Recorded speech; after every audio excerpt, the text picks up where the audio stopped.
Hey, what's going on, everybody? Ryan Knuppel here, episode 243 of the Knup Sports Show. Hope you're all doing well today. Everything's well here in Orlando, Florida. I just got back from SBC a couple weeks ago, and man, what a show. What a great show that was. Hopefully you enjoyed it if you were there as well. I really appreciate everybody stopping by, saying hello to me as well. Always fun to talk to people in the industry that we kind of connect with virtually all the time. So that was very, very nice. And being in my backyard of Florida, that was amazing as well. Today, we have another awesome guest. I'm excited to dive into our guest today and kind of learn a little bit about him, learn about what he's up to. So without further ado, we're going to go ahead and bring on our guest today. Today, we have Henry Newman of Sporting Risk. Henry Newman, how are you, my friend? Ryan, I'm great, thanks. Although it was probably a little better about 30 seconds ago before I saw that picture of me that had a better hairline from 2 or 3 years ago than what I do now. Clearly from LinkedIn, false advertising on there, obviously. Hey, you know what?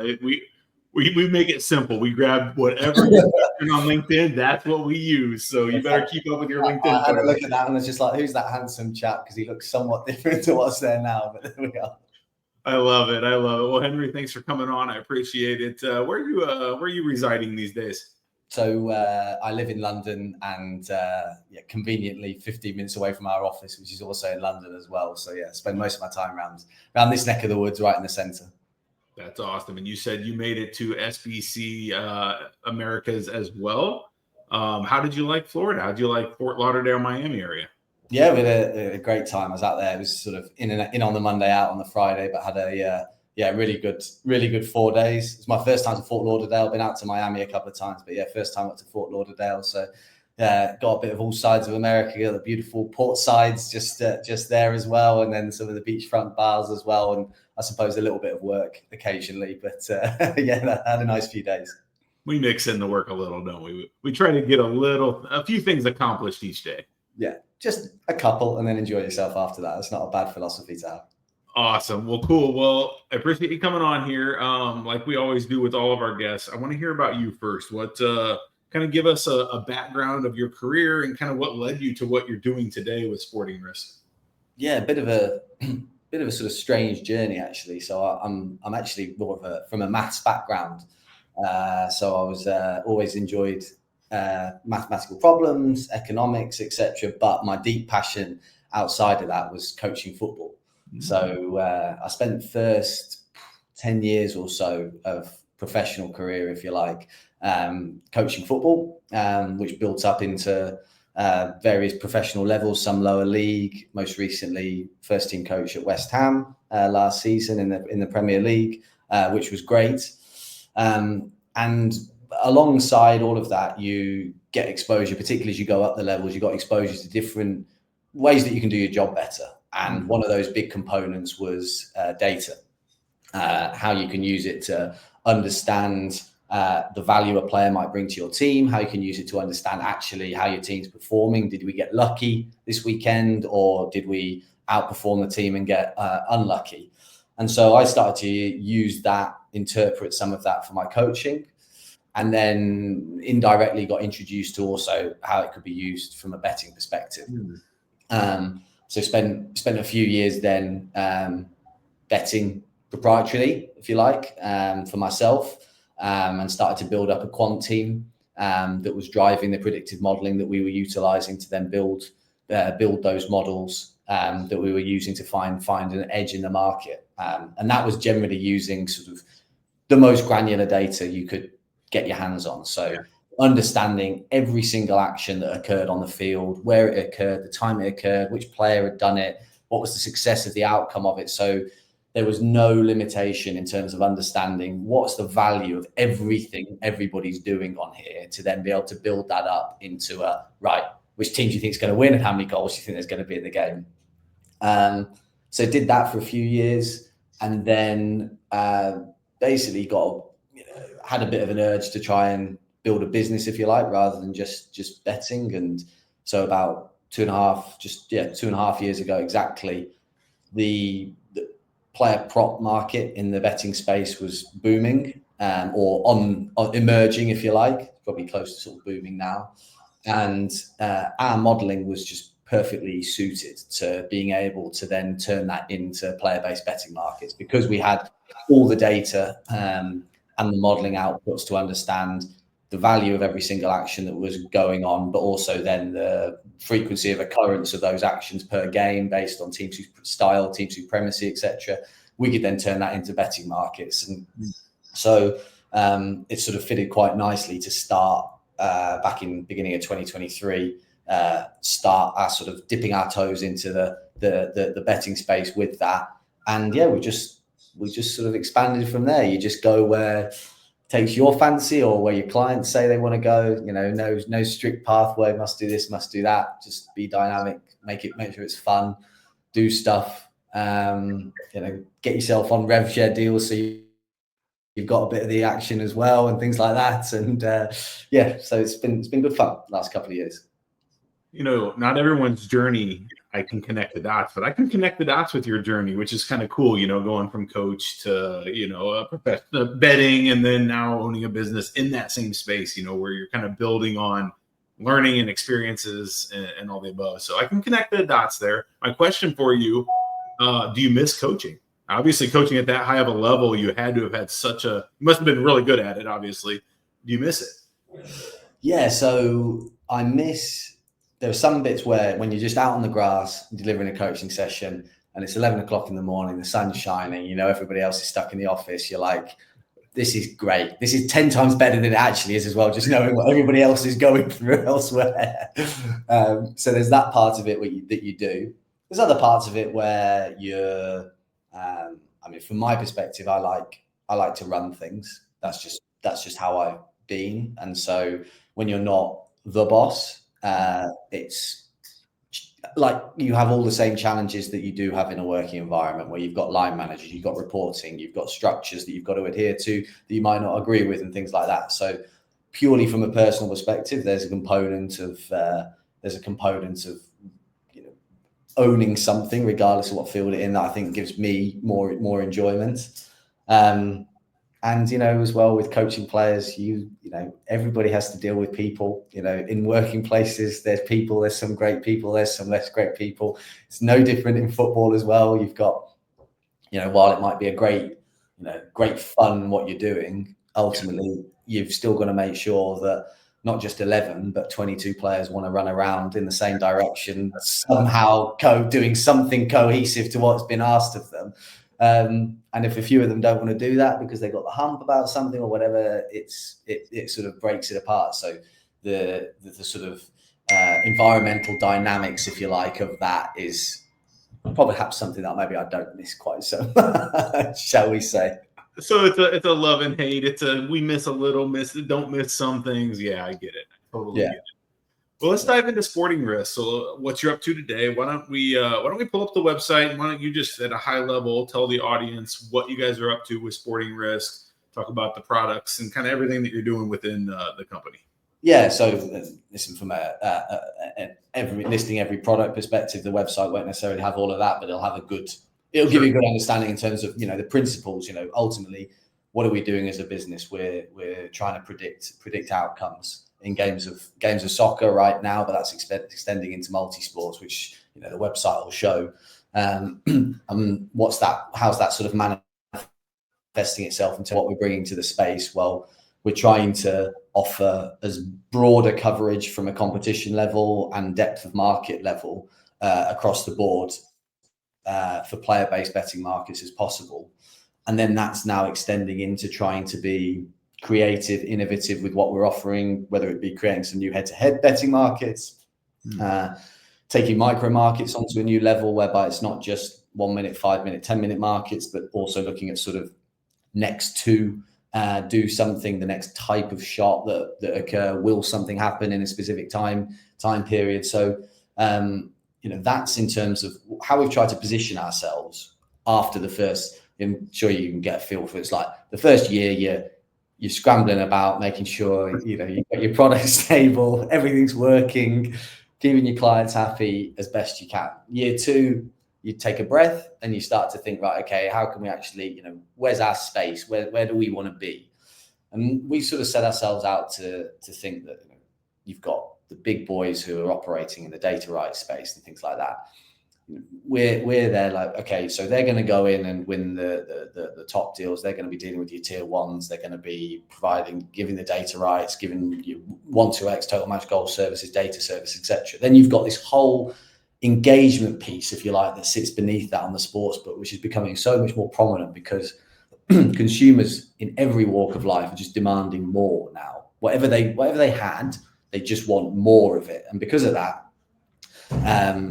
we're then looking at how can we sit in that space where all that content engagement that we've got, how can we extend that out to try and make that piece as engaging as possible? So not just offering player-based betting markets, but how can we turn them into some other cool engaging markets, some head-to-head markets? One of the things that we first started creating before we got into the player prop space was actually also creating utilizing AI to query our database to then be able to generate automated sentences that was referencing the data to trigger bet prompts.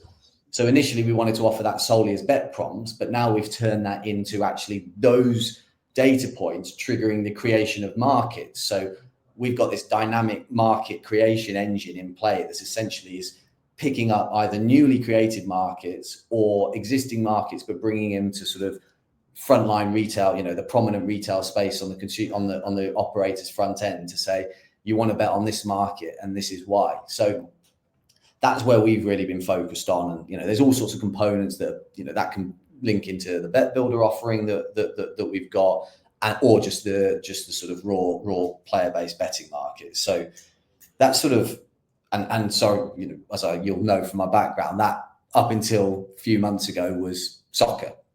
Because that was my background, my passion. That's where it was natural for us to go into. But now I'm looking at it and thinking, well, we've got a structure in place for soccer in terms of what works from an internal ecosystem, but also from a product portfolio perspective on what's outbound, if you like, customer facing. So there's opportunities to recreate that in multi-sports, and it's not just. Yes, of course, where's our eye obviously on the main US sports, but it's also looking at where are the emerging ones, where are the up and coming ones, where there's a big edge to be had as well, which might be a lowish turnover, lowish handle now for the operator, but it's their fastest growing or their top 3 or 4 fastest growing. So it makes the recruitment of personnel more difficult because obviously you're looking at slightly more niche sports there, and you want people you don't want people whose opinions are biased. And so it clouds their judgment from a data science perspective, because ultimately the data must do the talking. But you also want people who've got little bits of how, what you can bring to the table if you've got some expertise about the sport. So the number of times I'll have the conversations with our quants on the soccer basis and be talking about how, dynamics in terms of mindsets of players will be changing at different score lines and things like that. And why the data might be saying that, to help them understand it better and then take it to the next level so they can go deeper on their modeling and go and really understand what the data is telling them, rather than just going, oh, well, that's what it says, so that's what it says. So, we need to do that across every sport, because you want to deliver that level of standard of product across the board. So that's a challenge for us, but one that we know we can overcome, and it'll be exciting as well. And so what are some of the brands or some of the clients that you might serve? I mean, are you serving operators? Are you serving, media companies? Who's your perfect partner to work with? First and foremost, main clients are operators. Yeah. That's like 95% of our revenue stream. Perfect partner, probably. It would be one that is media background, but coming into the operating space, which there's a few out there, because they realize that, we're commercializing our revenues. We've got this massive user base who's reading all of our articles. They're engaged with us. They're following the games live with our commentary tools or whatever. What do people want to do? They want to have a bet. Yeah. So to translate that, because if we're partnered with one of those types of customers, we're able to dovetail that content engagement, those bet prompts that I talked about, with then the betting market creation and try and bring the two together. So that's probably, somebody who is really invested in committing to that space would be probably our perfect partner. But the operators obviously on their own aren't far behind. So. That was kind of a trick question. Are there really such things as a perfect partner? I don't. Yeah. That may not have been the right word, but it was. You actually answered it amazingly. So yeah, thank you for that. But okay, I'm gonna go a little different direction now. So you brought up that you guys are using AI a little bit. Obviously, AI is all over, the buzzword of the year, right? With where is AI going and how are people using it? I'd love to get your thoughts on. You kind of talked about how you're using it, but how much are you going to be using it in the future? Is it going to be a big part of your business? Are you integrating it into your business processes and into your product? Just talk a little bit about AI, how it applies to your business. Yeah. So first of all, there's a couple of things in terms of understanding. I'm no absolute AI expert by any stretch of the imagination, so I'm not certainly going to sit here and talk about it like I am, but given that it is part of our business processes, I've got an understanding with regards to what it can do for us and also what it can't do. And so what can it do at the moment for us, which I alluded to for the bet prompts, is it can look at historical pieces of information that are available in high sample size, be able to query all of that, all the available information that's there, and bring the most relevant points to the fore based on the user, quote unquote, instruction. So that could be you or me typing something into ChatGPT, or that could be some data that's been coded or data that's been input that says there's just been 2 shots on target in the space of 5 minutes. Go and find me the likelihood about when the third one's going to happen. What time period will the third one happen? Yeah. Well, you can just look at then every single game of football that it's got there, pick the most relevant games of football, as long as the sample size is big enough, and then bring back a piece of information that's interesting to the fore that would have taken otherwise probably me a day to find, particularly my coding capabilities, which is pretty low. So from that perspective, it's got real relevance. From the modeling perspective, in terms of the actual predictive modeling, less so right now. It's not solved that piece, if you like, in terms of actually being able to provide predictive enhancements on existing modeling processes. It can provide suggestions, again, based off of historical data, which has a part to play in any modeling process, but you don't want to drive a predictive model solely off historical data because you'll be behind the curve. You need a big reference, you need to reference it, but then you also need the code, you need the different modeling principles and techniques that are going to actually turn that into predicting the future ultimately, because you're trying to find an edge. If everyone could just do it off the historical data, there'd be pretty much no real edge to be had. So what we're then looking at is then, right, from my perspective, if you've got 3 components to our business, we've got the ops, you've then got all the reference points of historical information that we use to input into our products, then you've got the predictive component. So how can we optimize? How can we use IA to optimize our operational procedures? So we're looking at that, and again, we're probably only 5%, not even that, into it, but we're trying to look at that from the descriptive, in terms of being able to query our database from a descriptive perspective and bring those crucial pieces to the fore. We're further along on that front, which is, again, ultimately it's a data ops, time saving perspective that we're looking at there.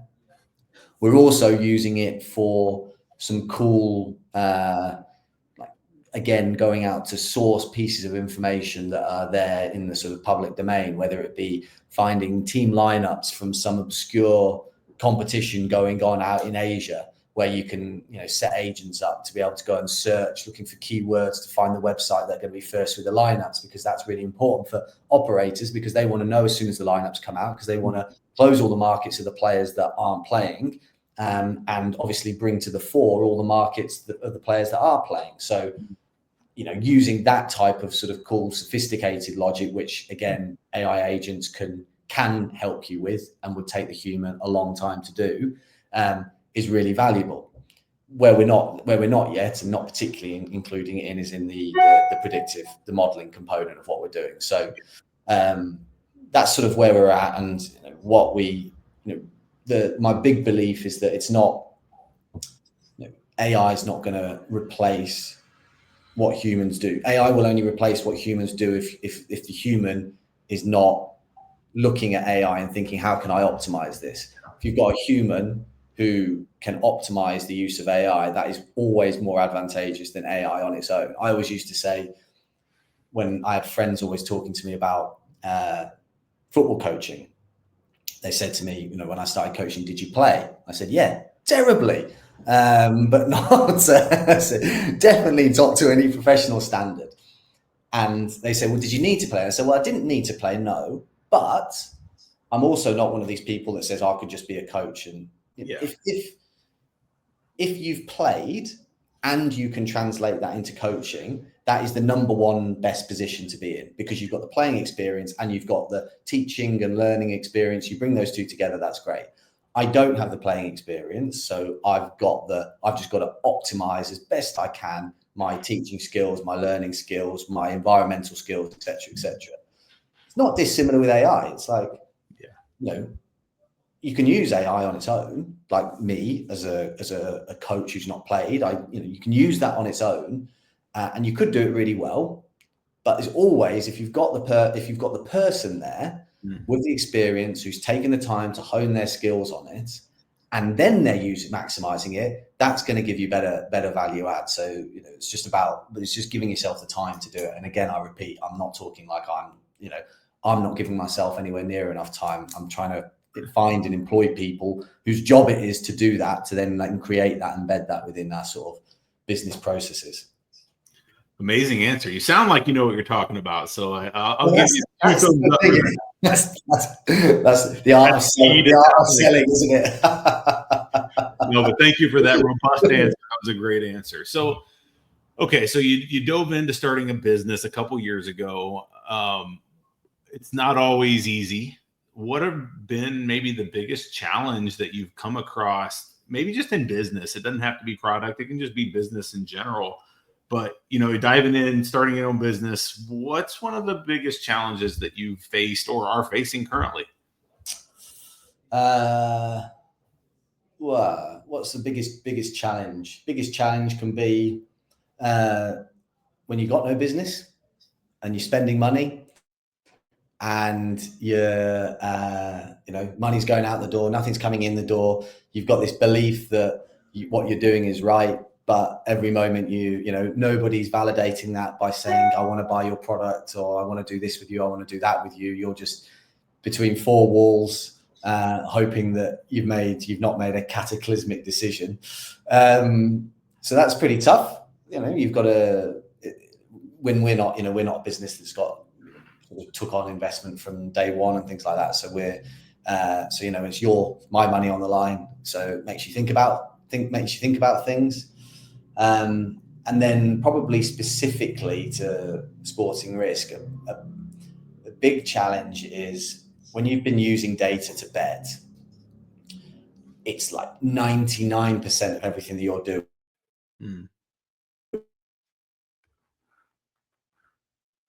or 90% of everything you're doing is about decision making. So it's all that, that's driven, and then you're obviously executing the bets. When you're serving customers, that's just one component of it, and making a team understand how important the operational procedures are, servicing the clients, being polite, responding quickly, solving problems quickly, innovating, pulling all of those pieces together has probably been the biggest learning curve for the team as a whole, as a business, and I include myself in that. Certainly in the early stages, because you don't, until you've seen behind the curtain in terms of all the components that are involved for these random numbers appearing on the front of an operator's website, you would have no idea the level of complexity that's involved in making sure that it gets there, and how when the smallest thing goes wrong, it breaks everything. So that was probably a big challenge for a 6 to 9 month period, when you go from one client to say 10 clients in a short period of time, and suddenly you've got all these different requirements that are coming into you. Most of them new. You're like reacting on the fly and got to deliver it, because these are multi-million, or in some cases billion-dollar businesses that are reliant on you for a portion of their handle. And if it's not happening, they're coming to you being like, why? Yeah. I think a lot of listeners can probably relate to your first point that you made in the challenges. I think it's amazing actually how mental entrepreneurship can be. Like, you build an amazing product, nobody's buying it, but it's a great product. So what am I doing here? Am I building? It's such a mental game, right? Yeah. Like inside of the game, it's a mental game, especially when you own it and you're the one that's like responsible for everything. So I think a lot of people will be able to relate to that point, and just being able to fight through that to get to that next phase, right? Get to that phase where you have money coming in, and then it feels much better. You don't like this phase where money's going out, money's not coming in. So thank you for that point, because I think there's a lot of people that maybe get stuck in that phase and just can't quite get out of it. And so getting past that phase is important in entrepreneurship. I'm a true believer of that. Yeah, very much so. It's, for obviously from a practical perspective, everybody's got to make money, but also for your own mental perspective, internal validation of what you're doing and things like that.